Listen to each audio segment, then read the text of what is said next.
प्रदेश में किसी सरकार ने लगातार 2 बार पूर्ण बहुमत लिया है।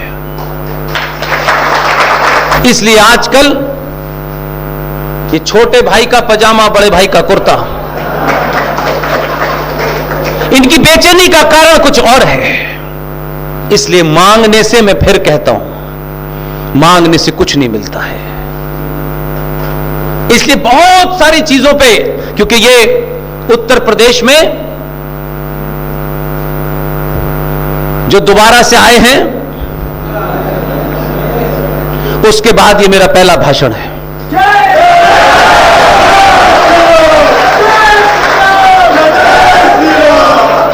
इसलिए इस बदलाव को, जो महत्वपूर्ण बदलाव हुआ है, आपने अब प्याज के दाम और पेट्रोल की कीमत पर 2 रुपए किलो चावल, 1 महीने की बिजली के बिल पे वोट देना बंद कर दिया है।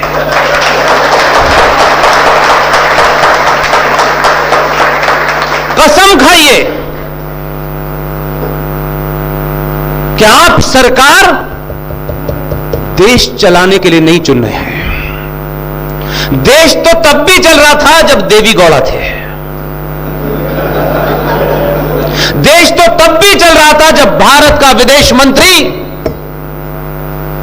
यूएन के अंदर जब नाम पुकारा गया कि भारत के विदेश मंत्री अपना पक्ष रखें, भारत के विदेश मंत्री अपनी कुर्सी से उठे, यह हमारे और मेरे लिए शर्म की बात है। इसलिए मैं इसको दोहराता हूं।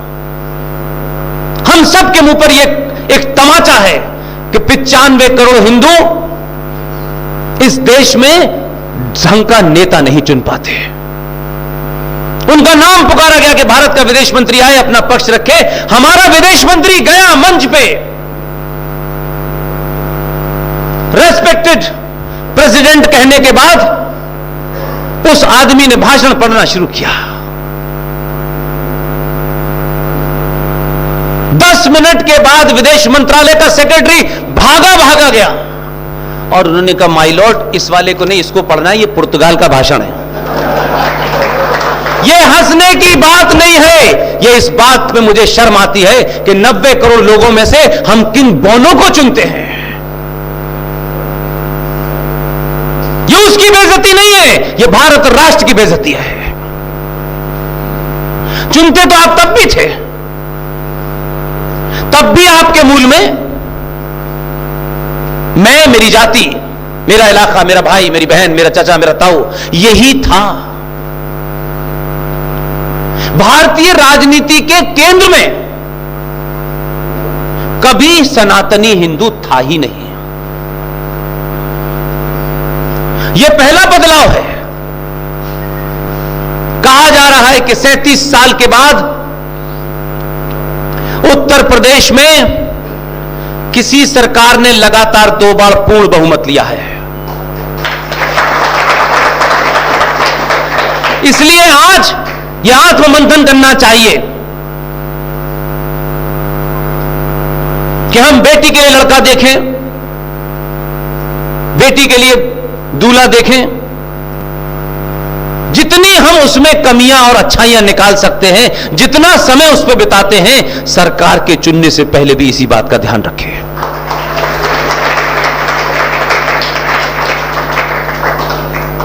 यह बदलाव से दुनिया परेशान है। इसलिए आजकल ये छोटे भाई का पजामा, बड़े भाई का कुर्ता, इनकी बेचैनी का कारण कुछ और है।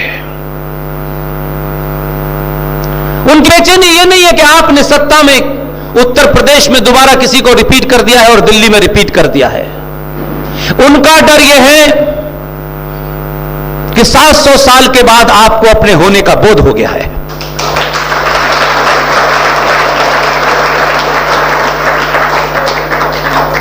और आप सरकार चुनते वक्त बहुत अपोलोजिस्टिक नहीं है। नहीं नहीं नहीं, ऐसा वाला नहीं है, वो वाला नहीं।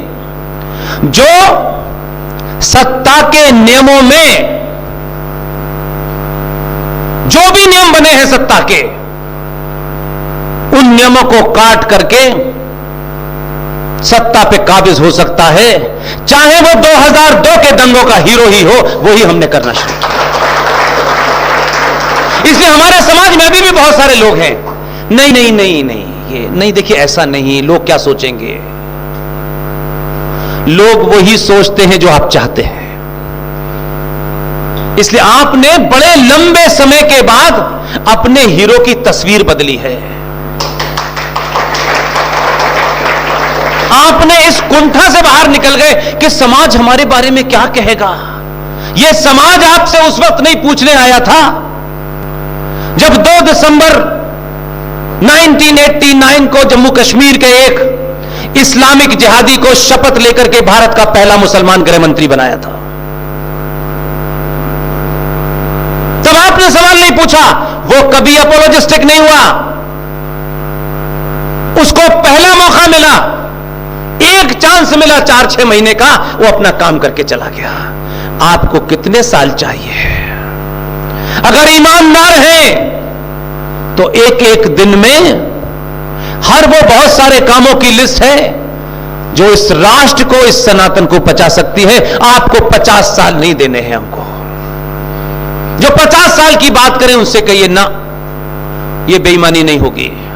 दुनिया हमारे ऊपर बहुत समय से हंस रही है। हमें दुनिया से सर्टिफिकेट नहीं लेना, हम किसी के सर्टिफिकेट के मोहताज नहीं है भाई कि हमारी वो तारीफ करे तो वो बहुत बड़े हो जाएंगे। हम जिनको हो वो चले जाएं। आपने कुछ लोगों में पहली, यानी ये मैं मानता हूं 600-700 साल के बाद पहली बार आपका रिएक्शन है, और उस रिएक्शन में आपको यह होया कि हम हैं कौन यार, हम क्यों पिट रहे हैं, हम लुट क्यों रहे हैं, हमारी माओ बहनों के साथ चौराहे चौराहे पे उनकी इज्जत क्यों छाली जाती है। 2 दिसंबर को मुफ्ती मोहम्मद सईद ने शपथ ली, 8 दिसंबर को उसने अपनी बेटी को किडनैप कराया, 1 हफ्ते बाद छुड़वाया, और 2 दिसंबर 1989 से 19 जनवरी 1990, मात्र 40 से 50 दिन के अंदर दुनिया का सत्ता और व्यवस्था की देखरेख में सबसे बड़ा मैसेकर, सबसे बड़ा कत्लेआम कश्मीरी हिंदू पंडितों का हुआ। न औरंगजेब था, न बाबर था, इसी संविधान की शपथ लेने वाले गृह मंत्री ने किया। वो गवर्नर साहब उस वक्त महान आदमी थे। इस जीवन में उनसे कई बार मिलने का मौका मिला, उनके अंतिम समय भी मिलकर आया मैं। लेफ्टिनेंट गवर्नर की सारी ताकत गृह मंत्री के हाथ में होती है, उसे कुछ काम नहीं करने दिया। बदकिस्मती देखिए, जिसके बाप ने सीधे तौर पर कश्मीरी हिंदू पंडितों के नरसंहार में रोल प्ले किया, उसकी बेटी मुख्यमंत्री बन गई।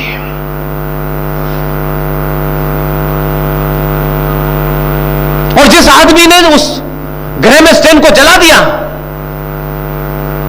अपने दिल पे हाथ रखिए, हम कितने कायर और डरपोक और लाची लोग हैं कि हम जो काम खामोशी से भी कर सकते थे वो भी नहीं किया।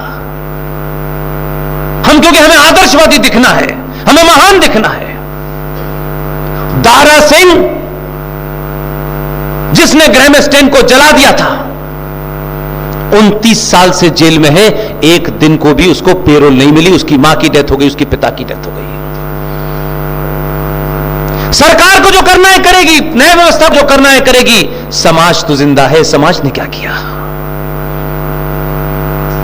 अगर ये सोच लेते हैं ठीक है, इसने क्राइम किया, इसको सजा मिले, हमसे मतलब नहीं, लेकिन इसके परिवार को एक दिन भी एहसास ना हो कि इसके घर का पुत्र जेल में बंद है। ये जिम्मेदारी 5 लोग भी उठा लेते तो कई हजार दारा सिंह पैदा हो जाते समाज में।